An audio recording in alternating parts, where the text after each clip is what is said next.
Hi, I'm John Disterdick. We're here in beautiful St. Petersburg, Florida, to introduce you to the sport of triathlon. Now, I know your first reaction might be, hey, that's beyond me. But you stay tuned.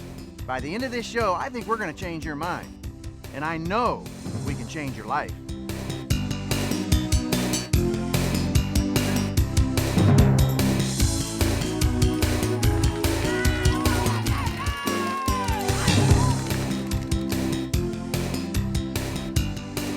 Fit for Life is designed to get you involved. Couldn't swim a stroke, and I just turned 60 on April 27th. We did 3 of them last year, and I had so much fun I decided to do more of them this year. I've lost about 70 pounds in the last 2 years. That's great. And it feels much better being back in shape. It's a tough swim, but they seem to be hanging in there. I got the bug last year, and I've done a few since St. Pete's this time in 2002, and here we're back in 2003. I'll be darned. Fitness is something that's important to you. Yeah, I got a bad dose of it last year, so I don't think I'm going to get better. We're here with Dr. Edward Schroeder. He's also a chiropractic physician, and it has an interesting story about how he got involved with the triathlon sport. Dr. Schroeder, tell us a little bit about that. Well, it's a coincidence that both of my children who are in triathlon events sort of pushed me into it. They goaded me into this thing. This swimming pool over here is where I started to learn how to swim. I couldn't swim at all. It wasn't easy, but at this point now I can say I'm very, very happy I got started. Well, of course, triathlon involves 3 sports. You're swimming, biking, and running. So it's for people that like some diversity, obviously, and a little more training involved. We've had probably 30 people in our class consistently over the last 8 weeks. Most of them started out just without any exercise, without any experience, certainly no triathlon experience. And we've got them worked up and ready for this race, and are really excited about tomorrow morning. It's a lot of fun. It is the most social, athletic opportunity I think I've ever had. You get motivated by setting goals. I set a goal 4 years ago to go to Ironman Hawaii, and that was what I strived for all along, and try to be the best athlete I could by training and right nutrition. Fit for Life is not only about events and training and all the things that go along with doing events, it's also about the fuel that feeds your body, nutrition. And we're really fortunate. We have Jennifer Hutcherson. She's a certified nutritionist. When you're taking a look at nutrition, you're wanting to kind of look at it as the fuel concept. The basics of an optimal training diet, or even just a general day-to-day type diet, is one that builds upon the foundation of wholesome, complex carbohydrates. It integrates lean proteins that are baked, broiled, grilled, that there's abundance of colorful vegetables, and adding even some fruits into the mix, as well as maybe adding a little low-fat dairy, beans, or other legumes to kind of round out that training diet. The body, it's a machine. We need to make sure we're putting in adequate fuel to get the most mileage out of that. So when training for a triathlon, individuals need to recognize that they need to put a good, clean fuel source in their machines, take it in at regular time intervals, so that way there's a consistent energy stream to allow them to train the best they can and ultimately complete the race. You race to win, but winning is what you set as a goal for yourself. And if your goal is to cross the finish line, then when you cross the finish line, you're a winner. You know, you set these goals and they seem way off in the future, but ultimately, race day arrives.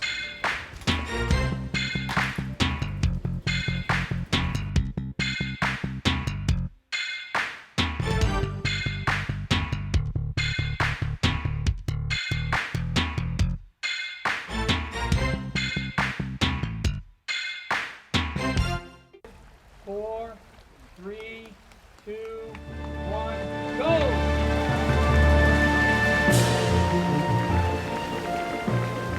You're going to have that adrenaline rush, and you're going to go out of the gate real fast, and you're going to feel real good, and you're going to get about that 50-yard line, and the adrenaline's going to be gone, and your body's just going to crash on you. So I try to get them to focus in on their breathing, think about, just a stroke. And in about another couple of minutes or so, they'll settle back in and they'll be able to finish very well. We want to make sure that when somebody's embarking on a fitness program, again doing a triathlon, that they have a schedule set up to make sure that they're taking in adequate fluids. Fluid is the main factor for keeping our body's cooling systems in check.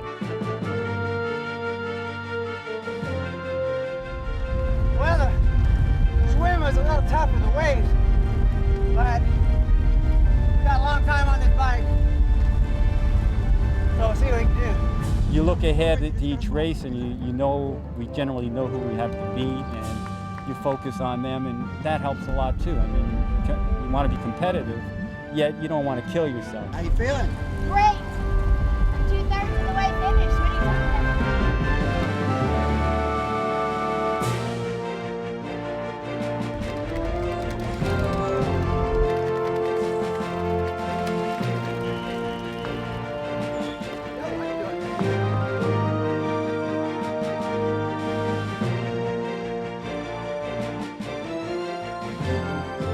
When you're out there on a run and you've got that 6 miles to run, you get through the first 3 miles, you'll be pretty comfortable. When you get to that last 3 miles, the course is going to start beating up on you a little bit.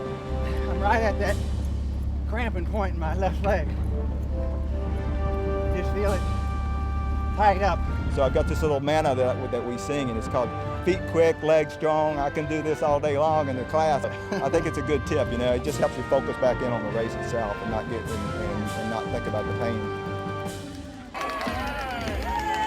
Scotland. Number 71, Bob Scott, all the way from Glasgow, Scotland. Sally Long's coming through. Good workout. Leg bugging me a bit. Well, when it's over with. Good job, John. Good job, good job. When it's over with, you just feel good about it. Fine, thank you. You know that no matter what you did, you got a heck of a workout. Blood's pumping, toxins are going out, sweating like crazy. So it's a good feeling.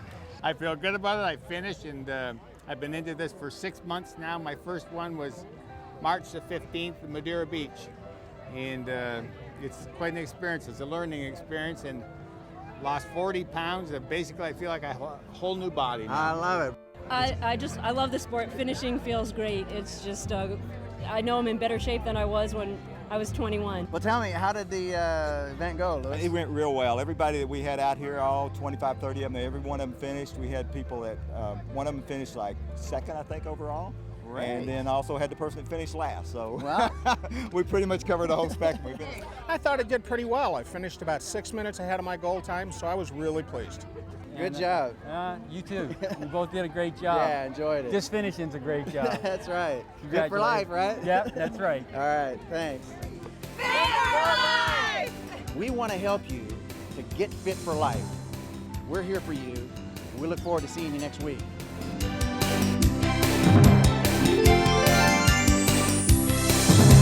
Well, I had diabetes, type 2 diabetes, and my blood count sugar was over 300 almost all the time. I was morbidly obese, and I needed to do something as far as exercise and diet change, lifestyle change. And I started walking, and then somewhere in there I broke into a run. Richard, I know some of this from your past is a little painful, and we don't want to dig up too much of the painful memories, but we want to learn from them. So can you give us some of the history? Tell us a little bit about the past. It's interesting because I don't want to forget the past. I think you alluded that I might want to, but those that forget the past are bound to repeat it. And I always want to remember where I was and why I don't want to go there again. So it is painful to look back, and there are memories that you want to forget, but yet they become a catalyst to almost appreciate where you're at.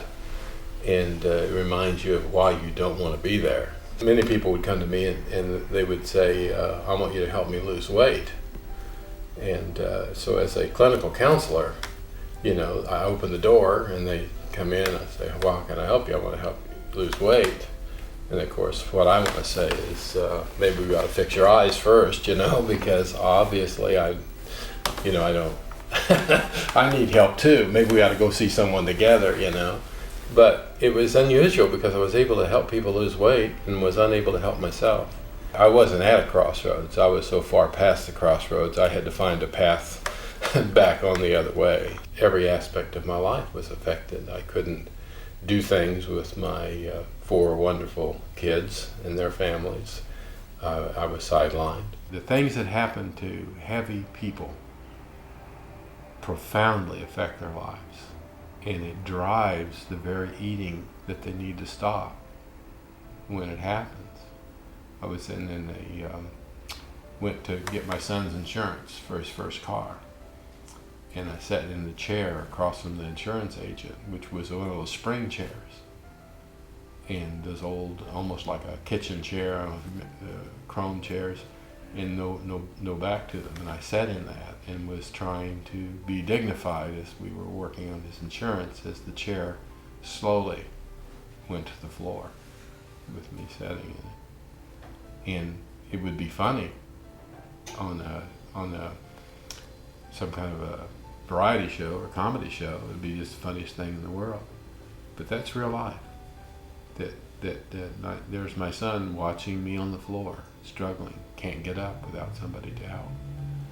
And, you know, again, I don't want to make anyone that suffers with that feel bad. I just want them to know that I know where they're at. And but what is reinforced? You know what I wanted to do? I wanted to go out with my son and have a pizza and get over this terrible event, this horrible, horrible event. Son, let's forget it. Let's just go eat. And if you don't realize that you're habitually doing what you always do to handle the pain, you won't stop. Richard, if you were in front of let's say a room full of baby boomers right now, I mean, what would you say to them? You know, some of the wisdom that you've gained from this experience. We do what we want to do. And the difficulty is wanting to lose weight more than you want to continue in that reinforcing your habit. And that's where the pain is. And then that sounds like personal blame. I've been here.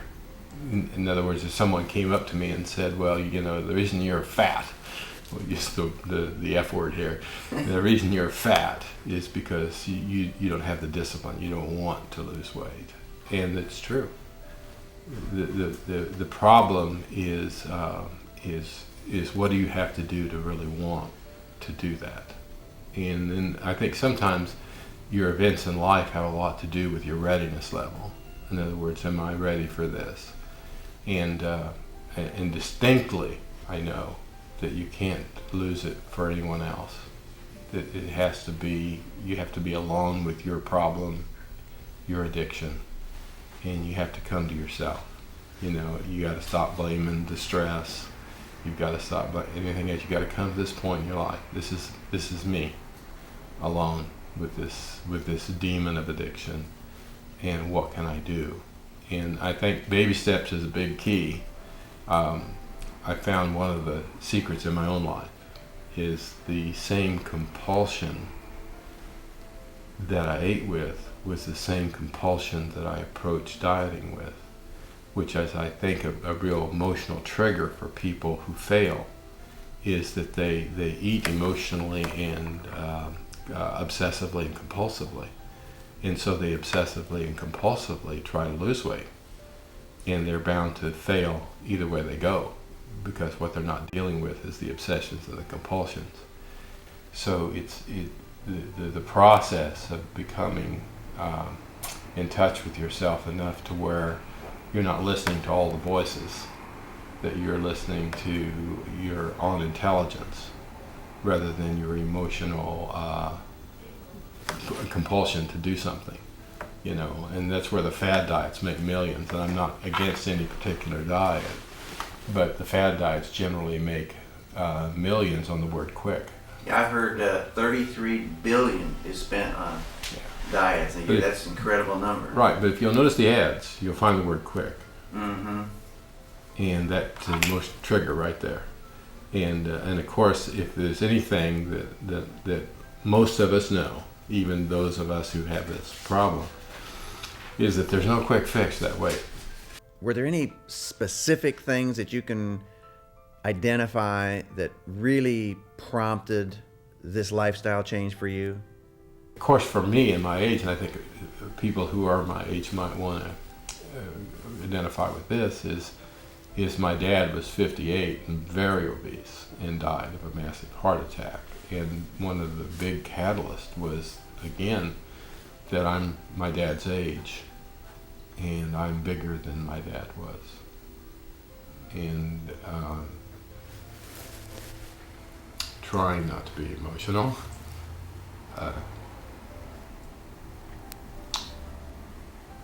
You look at your grandkids. On my little hanky that I ran the marathon with is the same age as my dad. I put, "I love you, Dad." And I think I go back to the same thing.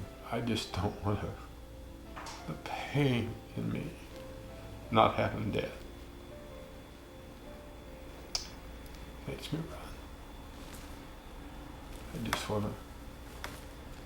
I don't want my kids to say, "Well, why didn't Dad? Why isn't he here? Why isn't he here?" And so it's sort of in a way, a gift. Sometimes they don't want me there. I'm too critical. I lecture too much, you know. But it's the idea that I'm here, and part of it is not feeling egotistical. But if my old fat dad is just missed, no matter what he did or didn't do, I miss him so much. If that kind of thing is going to happen to my kids, if I went ahead, I don't want them to have to live with that. So I don't want it to be because I couldn't stop. So, you know, if I get killed in a car wreck, I got a perk. I'm out. You can't blame me. It wasn't my fault. But I just don't want them to say, I want them to know I tried to hang around and be there. So when I ran the marathon, I wrote all the names of the kids on the Homer hanky or whatever you want to call it.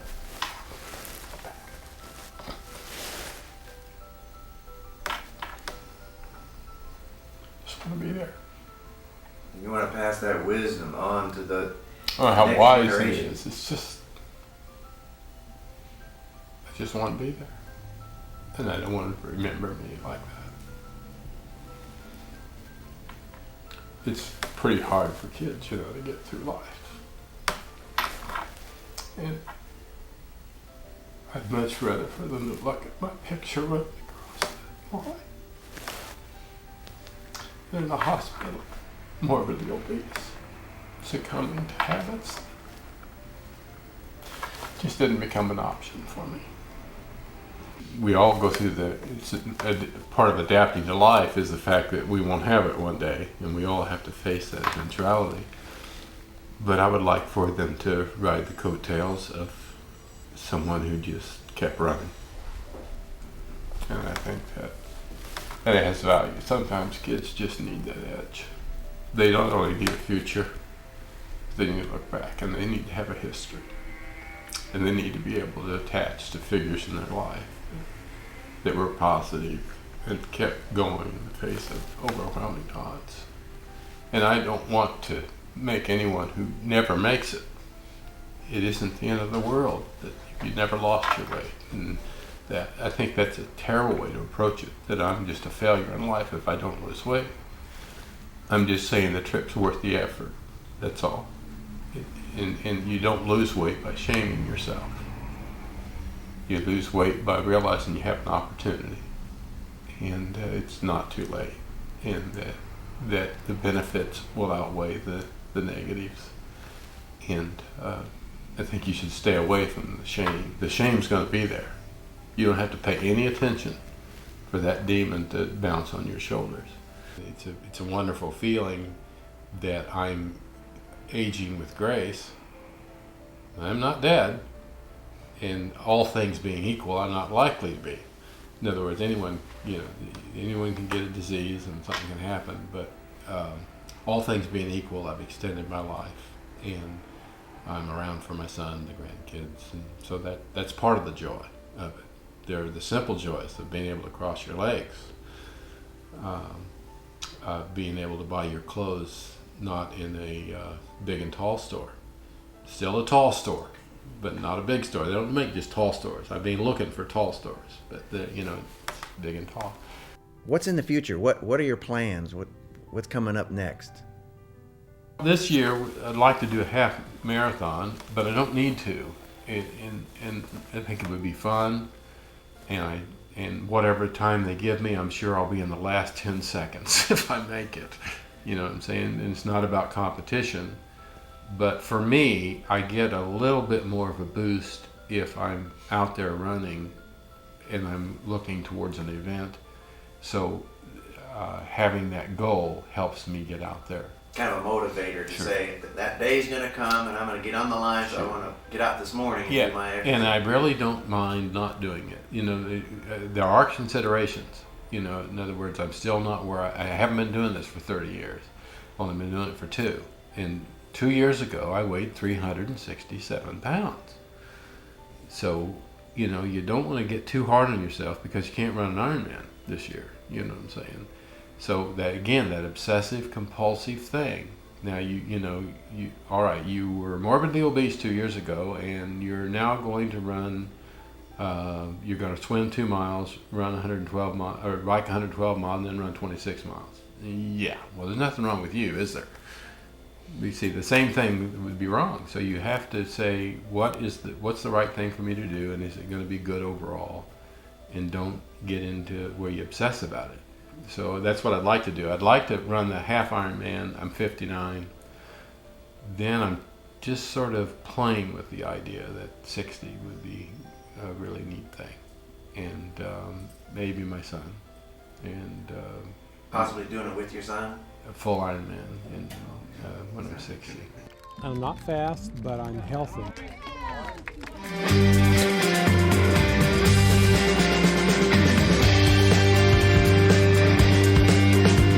We want to thank you for watching RedefiningAging.us. I'm John Disterdick, your host. And our goal for the series is pretty simple. We just want to enhance the quality of people's lives. So if you know of an event that you think would be one for good for us to cover, please fill out the form on our website, and not only the event and what it is, where it is, when it is, and if there's a person you know that you think would be a good person for us to do a testimony on in some event, please let us know. And if you want a fuller description of my testimony, you can either go to johndisterdick.com and look under ministry, or you can go here at redefiningaging.us.